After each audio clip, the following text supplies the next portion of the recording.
ಚಿತ್ರದುರ್ಗದ ರೇಣುಕಾಸ್ವಾಮಿ ಕೊಲೆ ಪ್ರಕರಣದ ಆರೋಪಿ ನಟ ದರ್ಶನ್ ತಿಂಗಳಿಗೊಮ್ಮೆ ಬಟ್ಟೆ ಚಾದರ ಕೇಳುವಂತ ರೀತಿಯಲ್ಲಿ ಬಂದಿದ್ದಾರೆ. ದರ್ಶನ್ಗೆ ಹೆಚ್ಚುವರಿ ಹಾಸಿಗೆ ಮತ್ತು ದಿಂಬಿಲ್ಲ.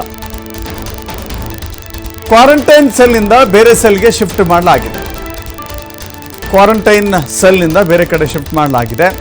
ಜೈಲಾಧಿಕಾರಿಗಳಿಗೆ ಅವಕಾಶ ಕೊಟ್ಟಿದೆ ಕೋರ್ಟ್. ಅಕ್ಟೋಬರ್ 31ಕ್ಕೆ ದೋಷಾರೋಪ ನಿಗದಿಗೆ ಸೂಚನೆಯನ್ನ ಮಾಡಲಾಗಿದೆ.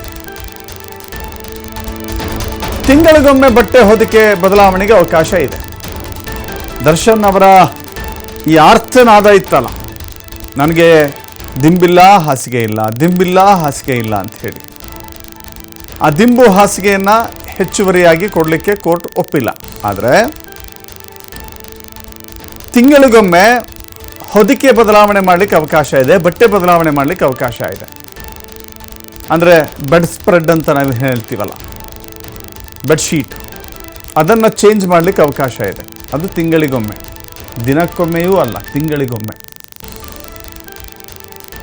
ಆ ಹಾಸಿಗೆಯ ಹೊದಿಕೆಯನ್ನು ಬದಲಾವಣೆ ಮಾಡಲಿಕ್ಕೆ ಅವಕಾಶ ಇದೆ. ತಾನುಟ್ಟ ಬಟ್ಟೆಯನ್ನು ಕೂಡ ಬದಲಾವಣೆ ಮಾಡಲಿಕ್ಕೆ ಅವಕಾಶ ಇದೆ. ಇದು ಚಿತ್ರದುರ್ಗದ ರೇಣುಕಾಸ್ವಾಮಿ ಕೊಲೆ ಪ್ರಕರಣದಲ್ಲಿ ಬಂಧಿತರಾಗಿರುವ ದರ್ಶನ್ಗೆ ಅಪ್ಡೇಟ್ಸ್. ಇದು ಈಗ ಒಂದು ಸಮಾಧಾನ ಅಂತ ಹೇಳಿದ್ರೆ, ಕ್ವಾರಂಟೈನ್ ಸೆಲ್ನಿಂದ ಬೇರೆ ಸೆಲ್ಗೆ ಶಿಫ್ಟ್ ಮಾಡಲಾಗಿದೆ. ಅಂದರೆ ಹೇಳಿದ್ರೆ ನೋಡಿ, ದರ್ಶನ್ ಬೇಡಿಕೆಗಳಿಷ್ಟೇ ಇತ್ತು. ನನ್ನನ್ನು ಯಾವುದೋ ದೂರದ ಸೆಲ್ನಲ್ಲಿ ಹಾಕ್ಬಿಟ್ಟಿದ್ದಾರೆ, ಯಾರೂ ಇಲ್ಲದಂಥ ಒಂದು ನಿರ್ವಾತದ ಪ್ರದೇಶ, ಅದು ಖಾಲಿ ಖಾಲಿ, ಕಣ್ಣಿಗೆ ಮನುಷ್ಯರೇ ಬೀಳುವುದಿಲ್ಲ, ಖಾಲಿ ಕೊಠಡಿಯಲ್ಲಿ ಇರಬೇಕಾಗುತ್ತೆ. ವಾಕಿಂಗ್ ಮಾಡಲಿಕ್ಕೆ ಅವಕಾಶ ಇಲ್ಲ. ವಾಕಿಂಗ್ ಮಾಡಲಿಕ್ಕೆ ಅವಕಾಶ ಕೊಡಿ ಅಂದರೆ ತನ್ನ ಸುತ್ತಮುತ್ತಲು, ಕೋಣೆಯ ಸುತ್ತಮುತ್ತಲು ಓಡಾಡುವಂಥ ಸ್ಥಿತಿ ಇದೆ. ಆದರೆ ಜೈಲಾಧಿಕಾರಿಗಳು ಹೇಳ್ತಾರೆ, ದರ್ಶನ್ ವಾಕಿಂಗ್ ಕೊಟ್ಬಿಟ್ರೆ ಬೇರೆ ಜಾಗದಲ್ಲಿ, ದರ್ಶನ್ ಒಬ್ಬ ಸೆಲೆಬ್ರಿಟಿ, ಜೈಲಲ್ಲಿರುವಂಥವರು ಕಿರಿಕಿರಿ ಮಾಡಬಹುದು, ದರ್ಶನ್ಗೂ ಅದು ಕಿರಿಕಿರಿ ಆಗಬಹುದು. ಸೊ ಹೀಗಾಗಿ ಅಲ್ಲಿನ ವ್ಯವಸ್ಥೆ ಹದಗೆಡಬಾರ್ದು ಅಂತ ಹೇಳಿದ್ರೆ ಅವಕಾಶವನ್ನು ಮಾಡಿಕೊಡೋದಿಲ್ಲ ಅಂತ ಹೇಳಿದ್ದಾರೆ. ಸೊ ಈ ನಿಟ್ಟಿನಲ್ಲಿ ದರ್ಶನ್ ಈಗ ಆ ಚಿಂತೆಯಿಂದ ಹೊರಬರಬಹುದು. ಯಾಕಂತ ಹೇಳಿದ್ರೆ ಬೇರೆ ಸೆಲ್ಗೆ ಶಿಫ್ಟ್ ಮಾಡಲಾಗಿದೆ. ಅದೊಂದು ಸಮಾಧಾನಕರ ಸಂಗತಿ ದರ್ಶನ್ ಅವರ ಪಾಲಿಗೆ.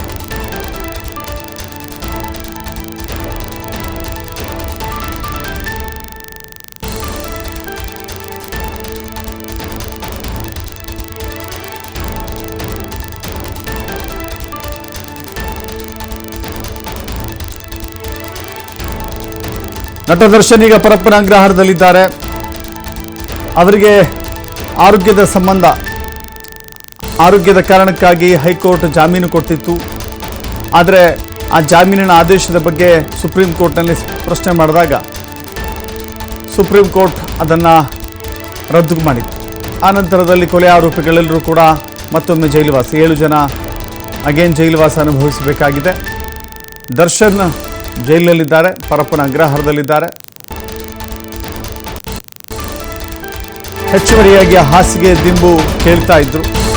ಶೀಘ್ರ ವಿಚಾರಣೆಗೆ ಕೋರಿದ್ರು SSP. ನಾಡಿದ್ದು ದೋಷಾರೋಪ ನಿಗದಿ ಆಗುತ್ತೆ. ಚಾರ್ಜ್ ಫ್ರೇಮಿಂಗ್ ಅಂತ ಕರೀತಾರೆ, ಚಾರ್ಜ್ ಫ್ರೇಮ್ ಮಾಡಿಸ್ತಾರೆ. ದರ್ಶನ್ ಮೇಲಿರುವಂಥ ಆರೋಪಗಳು ಏನೇನಿದ್ದಾವೆ ಅನ್ನೋದನ್ನ ಚಾರ್ಜ್ ಫ್ರೇಮ್ ಆಗುತ್ತೆ, ದೋಷಾರೋಪಣೆಯನ್ನ ಹೊರಿಸಲಾಗುತ್ತೆ. ದರ್ಶನ್ ಈ ರೇಣುಕಾಸ್ವಾಮಿ ಕೊಲೆ ಪ್ರಕರಣದಲ್ಲಿ ದರ್ಶನ್ ಪಾತ್ರ ಏನು, ಚಿತ್ರದುರ್ಗದಿಂದ ರೇಣುಕಾಸ್ವಾಮಿಯನ್ನು ಕಿಡ್ನಾಪ್ ಮಾಡಿದಂಥವರ ಪಾತ್ರ ಏನು, ಆತನನ್ನು ಕರೆದುಕೊಂಡು ಬಂದು ಚಿತ್ರಹಿಂಸೆ ಕೊಟ್ಟು ಕೊಲೆ ಮಾಡಿದಂಥ ಎಲ್ಲ ಆರೋಪಗಳ ದೋಷವನ್ನು ಹೊರಿಸಲಾಗುತ್ತೆ. ಜಡ್ಜ್ ಮುಂದೆ ದರ್ಶನ್ ಮತ್ತು ಪವಿತ್ರ ಗೌಡ ಹಾಜರಾಗಿದ್ದಾರೆ.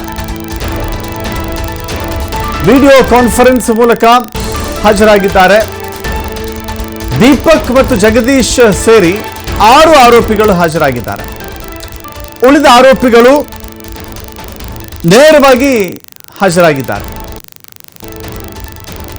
ವಿಡಿಯೋ ಕಾನ್ಫರೆನ್ಸ್ನಲ್ಲಿ ದರ್ಶನ್ ಮತ್ತು ಪವಿತ್ರ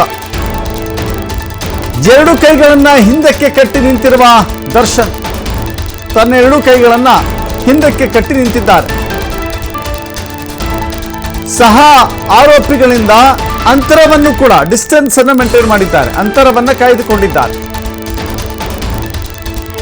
5ನೇ ಆರೋಪಿ ನಂದೀಶ್ ಸಲ್ಲಿಸಿದ ಡಿಸ್ಚಾರ್ಜ್ ಅರ್ಜಿ ವಜಾ ಆಗಿದೆ. ದರ್ಶನ್ ಸಲ್ಲಿಸಿದ ಅರ್ಜಿಯ ಆದೇಶವನ್ನು ಓದ್ತಾ ಇದ್ದಾರೆ ನ್ಯಾಯಾಧೀಶರು.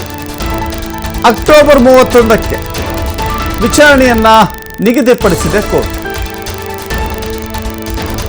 ತಿಂಗಳಿಗೊಮ್ಮೆ ಬಟ್ಟೆ ಚಾದರ ಒದಗಿಸಲು ಸೂಚನೆಯನ್ನ ಕೊಡಲಾಗಿದೆ. ಸಾಧ್ಯವಾದರೆ ಬೇರೆ ಸೆಲ್ಗೆ ಶಿಫ್ಟ್ ಮಾಡಲಿಕ್ಕೆ ಕೋರ್ಟ್ ಸೂಚನೆಯನ್ನು ಕೊಟ್ಟಿದೆ. ಈಗಿರುವ ಸೆಲ್ ಬೇಡ ಅನ್ನೋದಾದ್ರೆ ಬೇರೆ ಸೆಲ್ಗೆ ಶಿಫ್ಟ್ ಮಾಡಲಿಕ್ಕೆ ಸೂಚನೆಯನ್ನು ನೀಡಲಾಗಿದೆ. ಬೇರೆ ಸೆಲ್ನಲ್ಲಿ ದರ್ಶನ್ಗೆ ವಾಸ್ತವ್ಯ ಹೂಡಲಿಕ್ಕೆ ಅವಕಾಶವನ್ನು ಕೊಡಬಹುದು ಅಂತ ಹೇಳಿ ಜೈಲಾಧಿಕಾರಿಗಳಿಗೆ ಕೋರ್ಟ್ ಸೂಚನೆಯನ್ನು ಕೊಟ್ಟಿದೆ. ಈಗ ಯಾವ ಸೆಲ್ಗೆ ಶಿಫ್ಟ್ ಮಾಡ್ತಾರೆ ಅನ್ನೋದನ್ನು ನೋಡಬೇಕಾಗಿದೆ.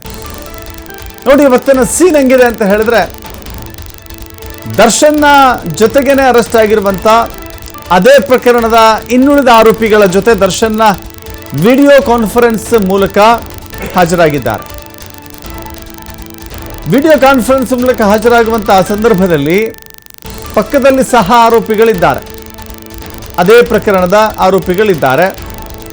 ಅವರ ಅಕ್ಕಪಕ್ಕದಲ್ಲೇನೆ ನಿಂತ್ಕೊಂಡಿಲ್ಲ ದರ್ಶನ್. ಹಿಂದೆ ಕೈ ಕಟ್ಕೊಂಡು ಆ ಆರೋಪಿಗಳಿಂದ ಒಂದು ಸ್ವಲ್ಪ ಡಿಸ್ಟೆನ್ಸ್ನಲ್ಲಿಯೇ ನಿಂತಿದ್ದಾರೆ. ಯಾಕಿವೆಲ್ಲವೂ ಕೂಡ ಮುಖ್ಯ ಆಗುತ್ತೆ. ಅವ್ರು ಹೆಂಗೆ ನಿಂತ್ಕೊಂಡಿದ್ದಾರೆ, ಎಷ್ಟು ದೂರದಲ್ಲಿ ನಿಂತ್ಕೊಂಡಿದ್ದಾರೆ, ಇದೆಲ್ಲ ಯಾಕೆ ಮುಖ್ಯ ಆಗುತ್ತೆ ಅಂತ ಹೇಳಿದ್ರೆ, ಕಳೆದ ಬಾರಿ ಹೀಗೆ ಹಾಜರಾದಾಗ ಕೈ ಮುಗಿದು ಬೇಡಿಕೊಂಡಿದ್ರು ದರ್ಶನ್. ಒಂದು ತೊಟ್ಟು ವಿಷ ಕೊಟ್ಬಿಡಿ, ನನ್ಗೆ ಬದುಕೋಕೆ ಇಷ್ಟ ಇಲ್ಲ ಅಂತ ಹೇಳಿ ದರ್ಶನ್ ಮಾತನಾಡಿದ್ರು. ಬದುಕೋಕಿಲ್ಲ, ಆಗ್ತಾ ಇಲ್ಲ, ಒಂದು ತೊಟ್ಟು ವಿಷ ಕೊಟ್ಬಿಡಿ ಅಂತ ಹೇಳಿ. ನಾನು ಬಿಸಿಲಿನ ಕಿರಣಗಳನ್ನೇ ನೋಡಿಲ್ಲ, ಫಂಗಸ್ ಬರ್ತಾ ಇದೆ ಅಂತ ಹೇಳಿ ದರ್ಶನ್ ಕೋರಿಕೊಂಡಿದ್ರು, ಬೇಡಿಕೊಂಡಿದ್ರು. ಸೊ ಈ ಬಾರಿಯ ಮ್ಯಾನರಿಸಮ್, ಈ ಬಾರಿಯ ಹೇಗಿದೆ ಅನ್ನೋದನ್ನು ನೋಡಿದ್ರೆ, ಈ ಬಾರಿ ಡಿಸ್ಟೆನ್ಸ್ನಲ್ಲಿ ನಿಂತ್ಕೊಂಡಿದ್ದಾರೆ, ಏನೂ ಮಾತನಾಡಿಲ್ಲ ಅಂತ ಕಾಣಿಸುತ್ತೆ. ಏನೂ ಮಾತನಾಡಲಿಕ್ಕೂ ಅವಕಾಶ ಇಲ್ಲ. ಯಾಕಂತ ಹೇಳಿದ್ರೆ ಕೋರ್ಟ್ ಅವರ ಬೇಡಿಕೆ ಏನಿತ್ತು,